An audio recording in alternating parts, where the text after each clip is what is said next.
another day.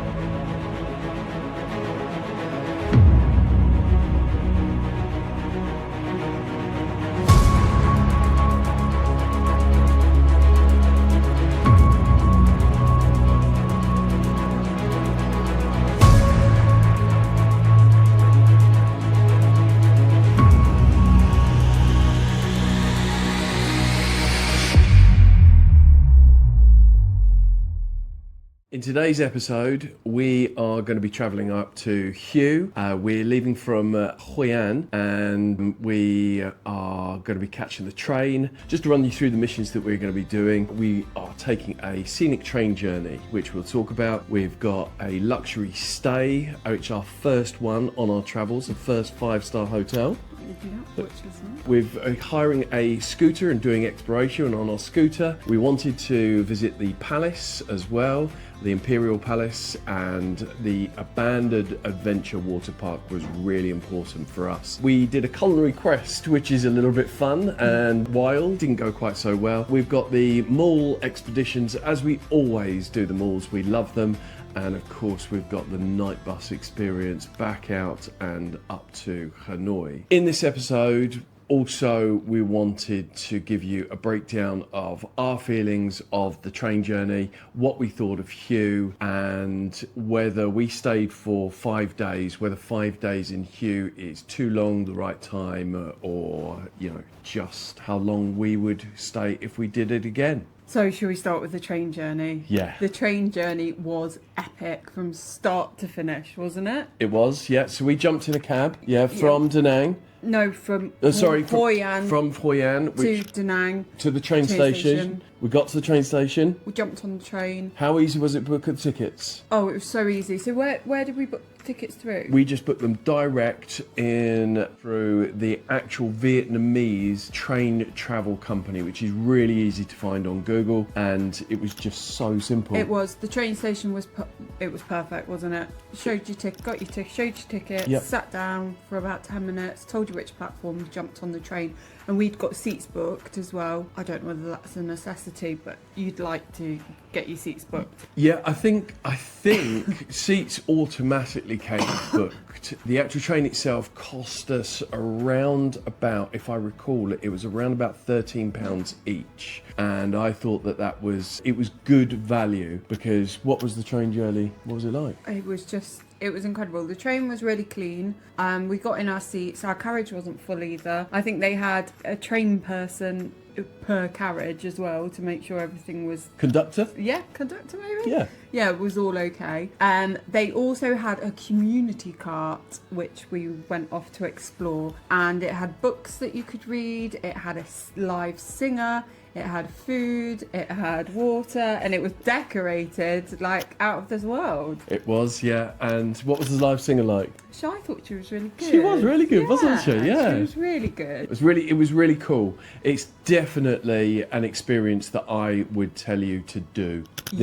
And the scenery. The scenery was beautiful. It's just for the scenery, really. There was things, it was just, stunning. A really good tip. Walk to the back of the train, and out of there you'll get your own private view of not only out the back seeing the tracks and everything, but you also get better views over everything else. So definitely a worthwhile one. And as well, because I'm a bit funny about toilets, the toilets were really clean as well. So couldn't fault it. Got dropped off at Hue, didn't we? Yep. And if you want to, depending on which view that you want, if you want a view of the shoreline, then you need to sit, as you're going forwards, you need to be on the right-hand side. If obviously then you would like a view of more of the scenery of the mountains and stuff like that, then the left-hand side. To be all honest, doesn't really matter which side you sit, because you get good views anyway. Yeah. So train journey, mwah. Definitely jump on that. Recommend, definitely. Yeah, and then we arrived in Hue, really simple, booked a grab just from the train station, straight up to our hotel. Now, our hotel that we booked was out of the way, wasn't it? It was out the way, but we knew it was out the way, and we nearly changed the hotel, and we looked for another hotel, but we couldn't find anything that matched this. Budget wise, and for what we paid. Yeah, budget wise, we're travelling on a budget, remember, and our maximum that we can spend in any one evening staying somewhere is £30, and that is us pushing the boat out. So do occasionally go over, but we will save in other locations if we have gone over and tried quite a long way. But we arrived at this hotel, and wow, it was luxury, wasn't it? It was beautiful, yeah. And we did feel a little bit, I don't know, the first time I felt a little bit out of place with my little rucksack on and just like in baggy tops and trousers, and quite a few dressed up people, wasn't there? There was quite a lot of dressed up people. I think it was a Vietnamese holiday, so there was a lot of, it was very, very busy, but it was about 20 minutes outside of town. It's called Le Vue, V-U-E Hotel, and there isn't really much around it. In fact, the only thing really around it is a military barracks, which is almost next door, literally just across the water from it, which I must say, when we got the drone up and had a quick look, I didn't know it was there, but wow, what a military barracks. They do it well in Vietnam, I can say that. Yeah, and the only thing is, so obviously we went out that evening to look for like some food and get some water for the room, and we really struggled to find anything. We found a little random shop. Can I call it a shop? I'm not quite sure, but we got some water, and I think we ended up ordering. I think it was someone's house. Yeah, it was. Yeah. And we ended up ordering a grab, didn't we? I think in the end. We did. Because there wasn't much around. Yeah. So nice and simple, get the grabs in, always saves a few pennies anyway. The room, it was nice to have that little bit of luxury. It got a bathtub in. Yeah, it was nice, wasn't it? It was nice, yeah. We have set ourselves a number of missions to do during our journey from Hoi An to Hue, and while we are in Hue and leaving Hue. So mission number 1, train journey. Mission number 2, luxury stay, 5-star. So we loved our experience in the hotel, and mission number 3, because we were staying so far out of town, we had to get a scooter. Phil loves getting a scooter. He buzzes off it. So off we went into town the next day to find the scooter that Phil had texted some random guy. It's down a back alley somewhere. A real back alley. It was quite hard to find, but we found it. Like it was 200-300 metres down in these little tiny windy lanes, and I didn't realise that before I booked it. But again, everything that I try and find is based on price. 120,000, not a brand new scooter, definitely a scratched up one, but doesn't bother us as long as it runs and it goes, it gets to A to B. And he was quite lax as well compared to some people. I don't think he asked for a driving licence. And no deposit either was left for the scooter, but really highly rated on Google, I must say. So obviously he's had a lot of people go and use him, and he was super good, really nice chap. If you want to know who he is, let me know, and I'll pop it down in the comments. So off we went with our little scooter, didn't we? Absolutely, we love it. So there you go, mission number 3 sorted and resolved. And the first place that we wanted to go to with our little scooter had to be the Imperial Palace. So mission number 4, Imperial Palace visit. Yes. So we didn't really know what to expect here. We knew we wanted to see it. We did. How did it start though? Let's go the start of the day with the scooter. I can't remember what happened with the scooter. You don't remember us travelling around the whole of the city? Oh, yeah, sorry. So we spent nearly 2 hours at the beginning of the day. And we got up early to do this in and around. It was so hot. Yeah, because it was so hot. We wanted to get early and out of the way. And we spent 2 hours going round the outskirts of the city trying to find the actual entrance to the Imperial Palace. But because it's got an exit and an entrance which are quite far apart from each other, Google Maps was taking us to the exit, so it took us a little while, but we did get there. But Google Maps actually took us to 5 wrong places that it thought were the actual entrance to Imperial Palace. So I've tried to update Google Maps, whether it works or not. Tell me if you've had any issues with getting there. But yeah, it was a real mission, but it was a fun one. And actually, I'm really pleased that we did, because travelling around there, that was really cool, wasn't it? And we saw some beautiful things like under the bridges and things like that. And you just enjoyed driving the scooter for longer, so you were well happy. So it's the palace is huge and vast and sprawling, and the road network just around it is vast as well. And we, like I say, we just kept on going up and down and round and round. Really, really good. But we found it in the end. We rocked up to get tickets. How much did we pay? Was it 500,000 each?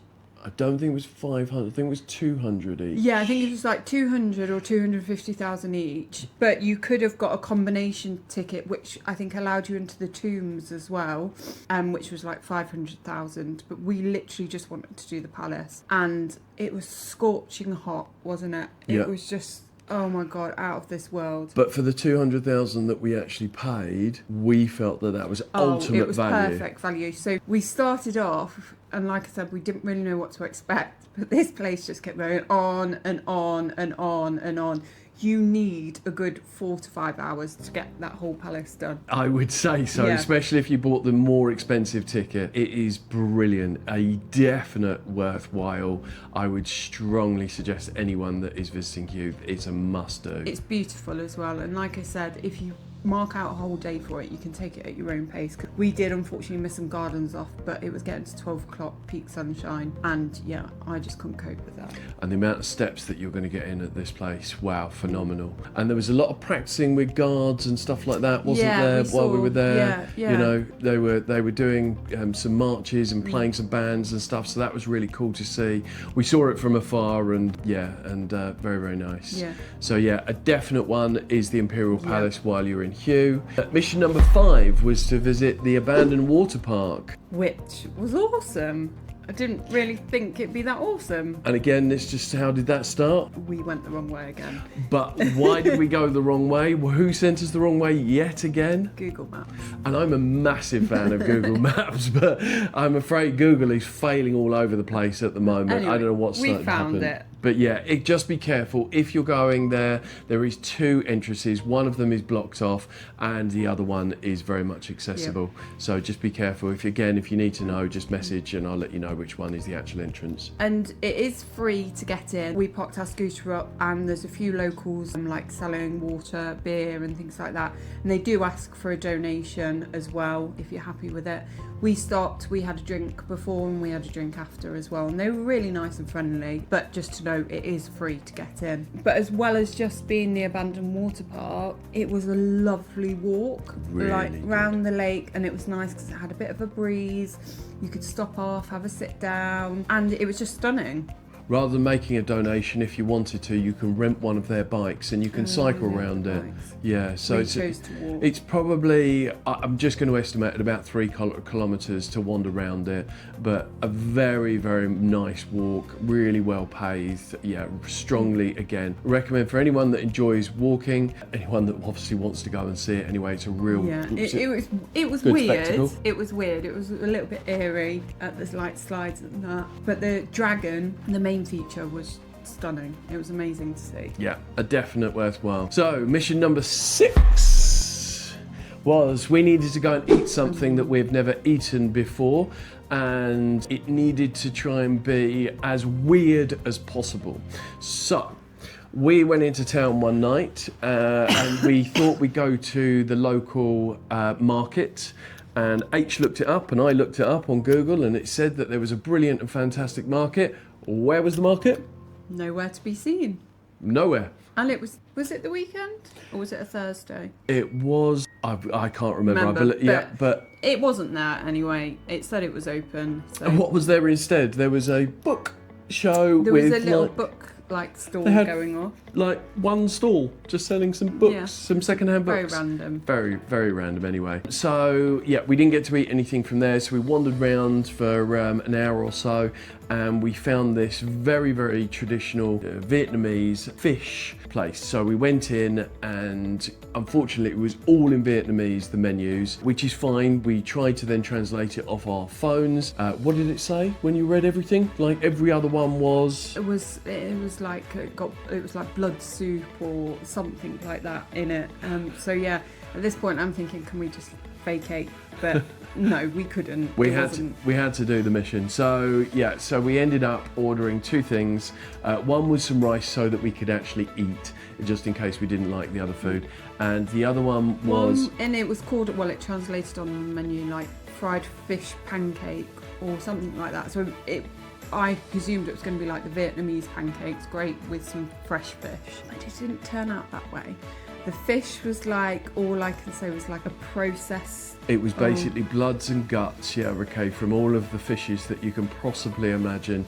It was compacted down, compressed, then fried, and then served up. And it tasted like dirty socks. It was not nice. Mixed with mouldy milk. Anyway, you get the gist. Yeah.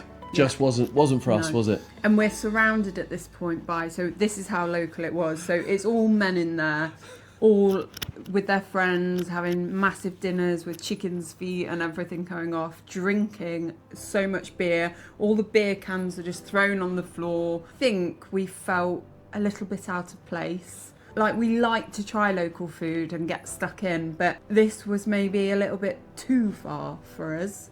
So yeah, so we ended up eating our rice, had a little bit of the fish, was not a fan, and left that, unfortunately, yeah, into that particular one. So we then went off the next day on to mission number 7. And we went to the mall, our favourite place. No, this mall has just been built there.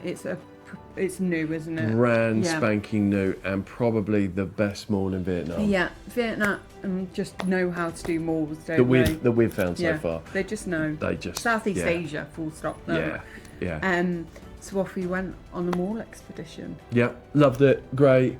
Got our stuff, yeah. Got in the supermarket and was away.